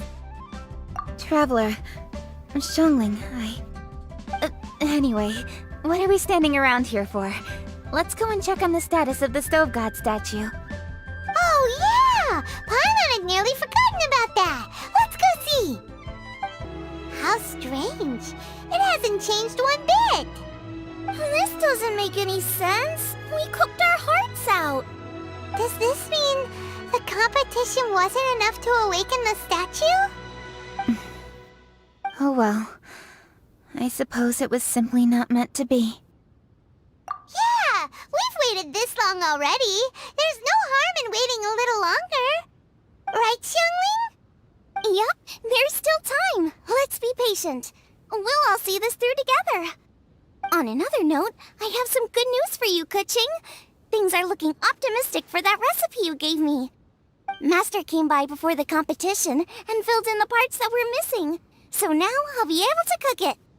In fact, I'll go find somewhere to make it right now. Wait here. Xiangling. Oh, and Traveler, could you come with me? Huh? You only just beat Smiley and Xiao. You think you're up for challenging us already?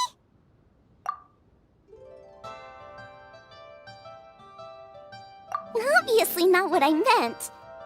You collect recipes, don't you? I thought you'd probably be needing this dish during your travels, so I figured I'd share it with you. Oh, right! Paimon knew that. Sheesh, we totally misread that situation. Jeez, careful eating your words so fast. You'll give yourself heartburn. What are you staring at me for? Go on, go get on with your cooking.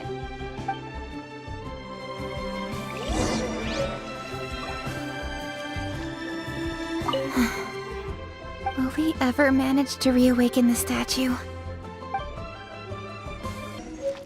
It's done! So this is what the dish from the recipe looks like. Let's go give it to Kuching. Mine's ready too. Let's go together.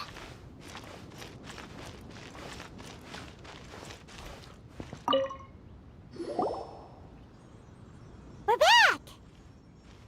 The Traveler and I made one each. Here, have it taste while it's still warm. Thank you. Don't mind if I do.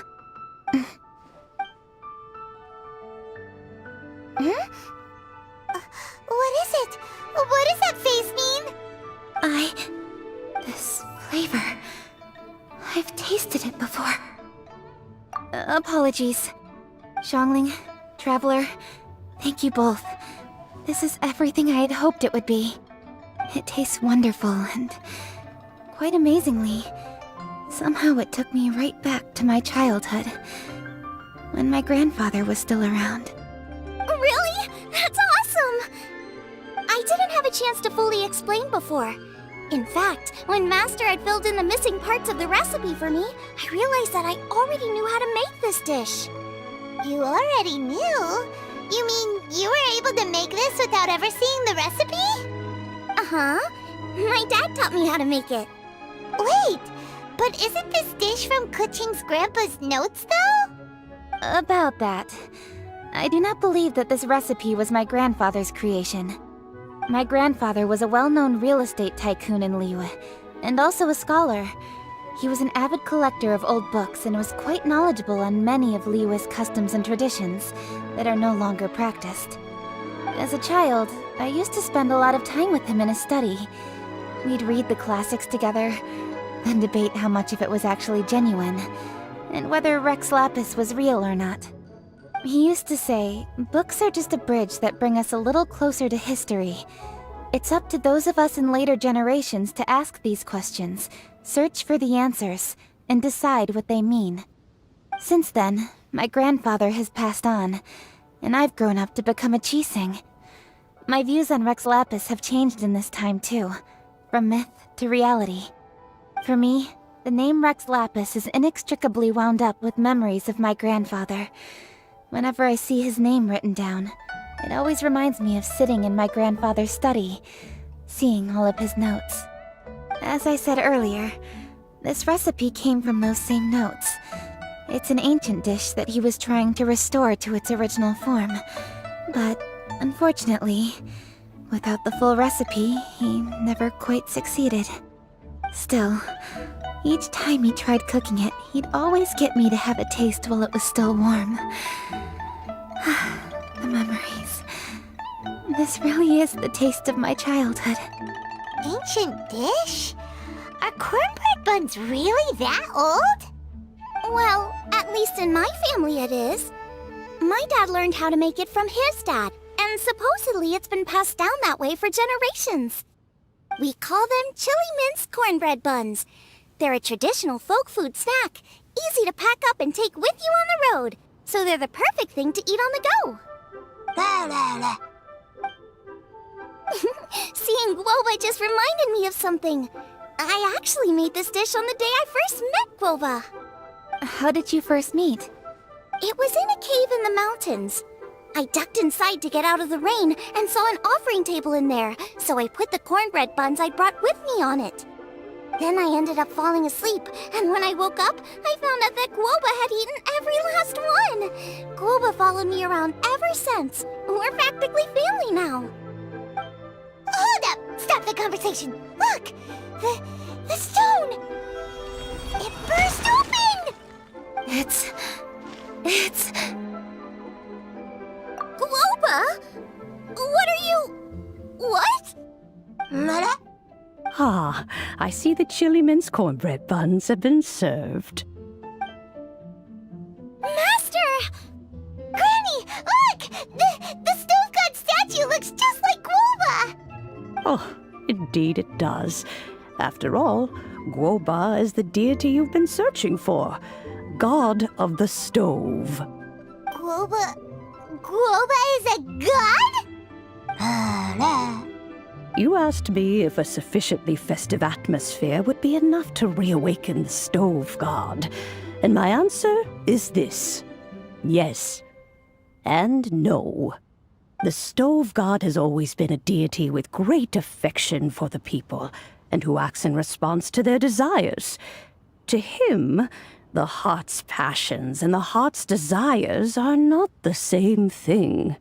Passion can be a technique, a skill, something derived from experience. But desires, they are deeper, more innate. They are the heart's strength in its purest form. Masterful chefs is wonderfully exciting, but it is more an exercise of passion than of desire. And passion alone will not suffice to reawaken the stove god from his deep slumber. But just now, when Kuching ate this dish she had longed for, a deeply held desire was fulfilled. As well as receiving an answer to a question, she also gained something much more precious. A moment of poignant nostalgia so vivid, it felt like she was right there alongside her grandfather. The enormous power unleashed by the fulfillment of this desire resonated with the stove god's statue, and caused it to manifest once more the form it took in the past. Of course, the stove god himself is not contained within the statue. The true stove god has been here with us all along. How does it feel, seeing a statue of yourself from your glory days? Look at him. Still so majestic. Glory days? What Wait, what happened? Did Guoba used to be different from now? Oh, yes. Back in his day, your Guoba was once the patron god of the soil. But all the wisdom and power he had then, he has since surrendered to the soil itself. A god surrendering their power to the soil. I have heard this turn of phrase before, but what does it mean? The kinds of trials and tribulations that a land can face are far more than you could imagine. Droughts, floods, torrential rain, hurricanes, earthquakes, tsunamis, fires, and plagues. The threat of disaster will never fully disappear from Liyue. Even woes that have never been faced before in history will come to pass in the future. Such things affect you mortals far more than we Adepti, with our immortal forms. He once walked with you over the barren plains until you arrived at last at the harbor. He joined you in building your dwellings and lighting the stoves. It was his hand that lit the very first street lamp of Liyue and brought the aroma of cooked food into every household in the land. You mortals no longer remember him, but back in the age when you did, he was the closest of all the Adepti to the common folk.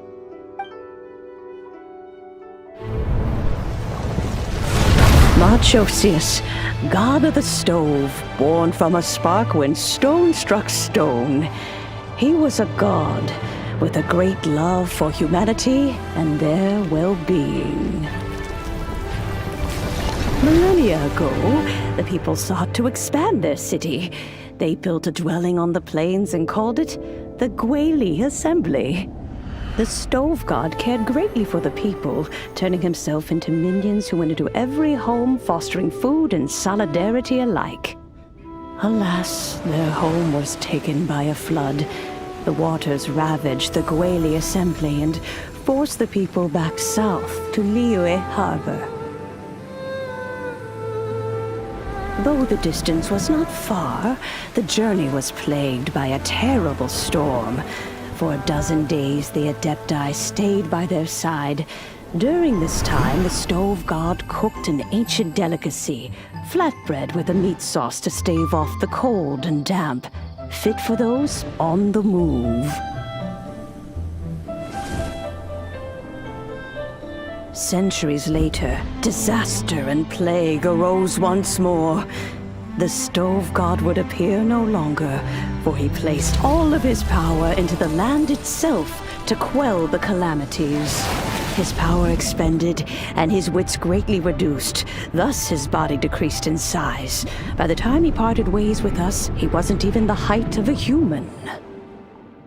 He told Rex Lapis and I of the dishes that bring joy and of the secrets of the flame, then went into the mountains and entered into a long slumber.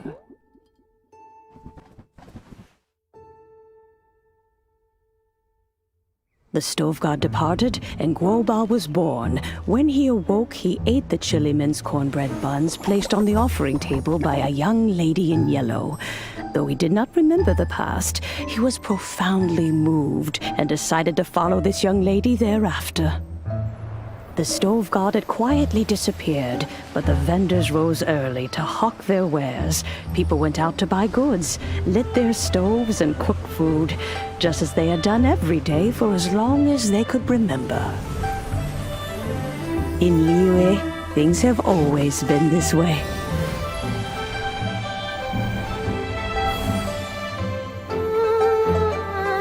Nature provides, the mountains rejoice. We are blessed by heaven's good grace.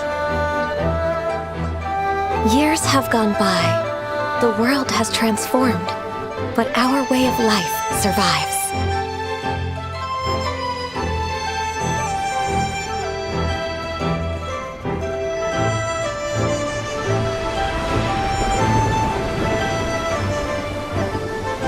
Fame and fortune is only a season. It is the moment that we should embrace.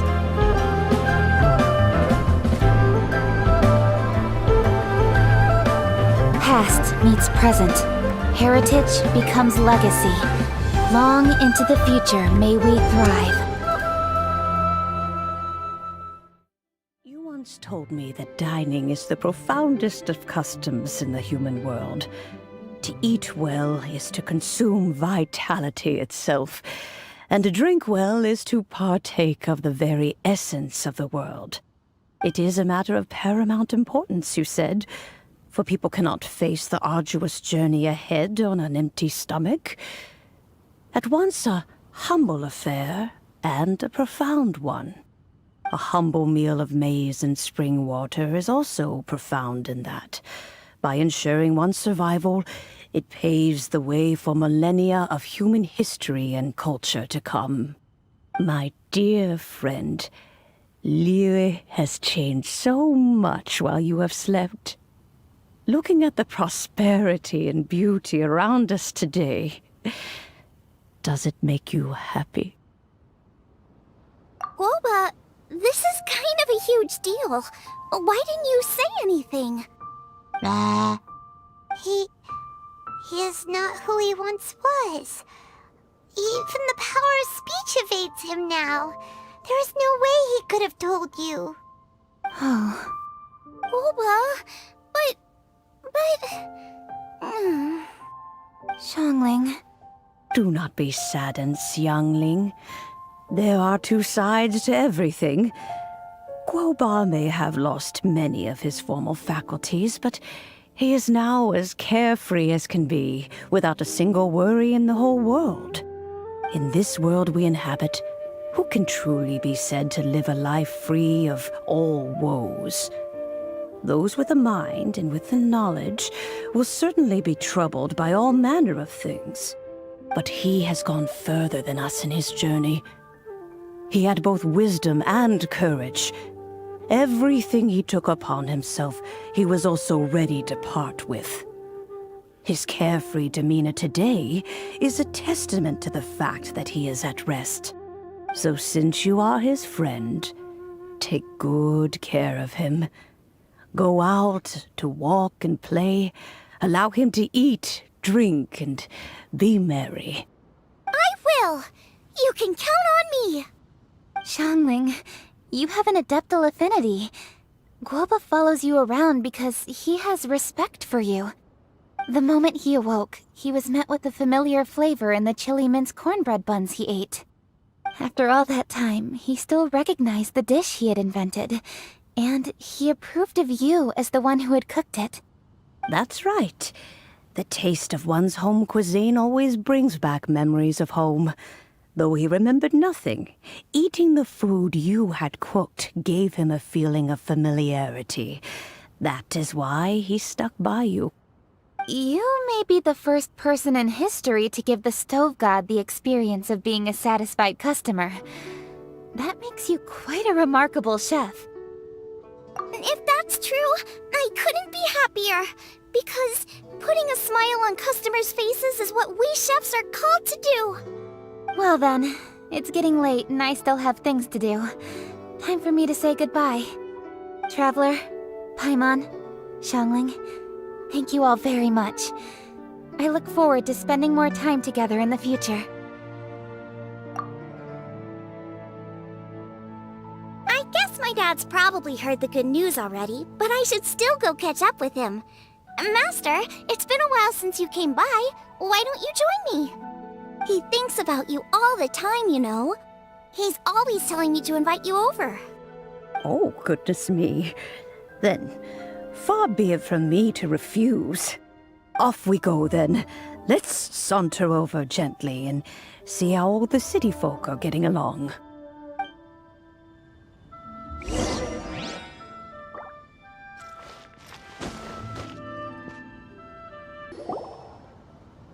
Hi, Dad! I'm back!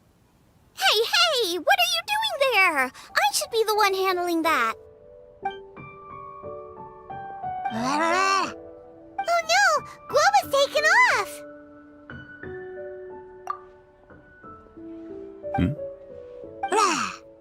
Oh, it's you.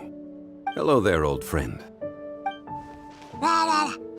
Oh, bless my soul. Are you out for a stroll as well? Given the season, it felt fitting to take a leisurely walk while the meal is being prepared. Quite right. And it also gave us the chance to run into you. Guoba may not recognize you, but as ever, he seems quite delighted to see you. So, Guoba doesn't remember anything, but can still feel when something's familiar? Friendship will always withstand the ravages of time.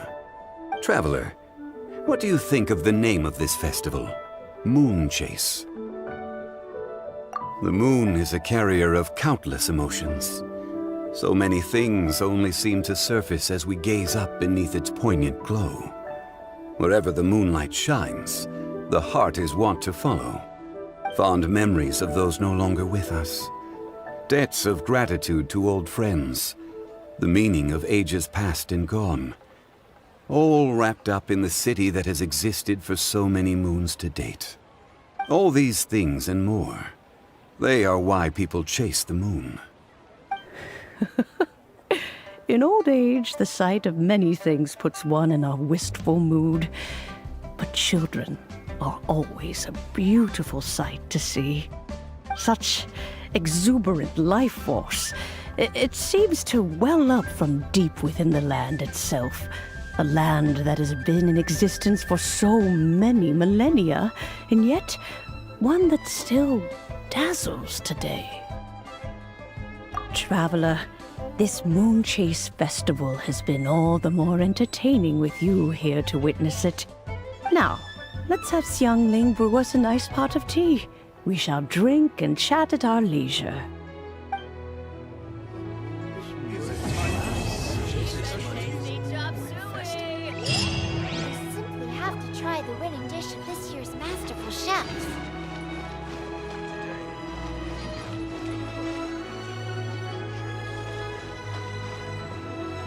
As expected of my daughter. Everyone's here to eat. What should I cook? Let me think. I've got some fowl and some fish and shrimp meat, so I can do 2 snack dishes. Yes, and a few stir fries. Everyone's gonna love it.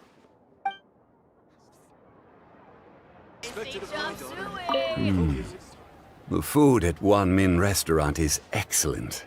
I eat here often. Ah, you can say that again. Xiangling is a remarkable child. Surely the culinary talent of the century. Indeed. To have mastered the craft at her age lends credence to the old aphorism that heroes are made young.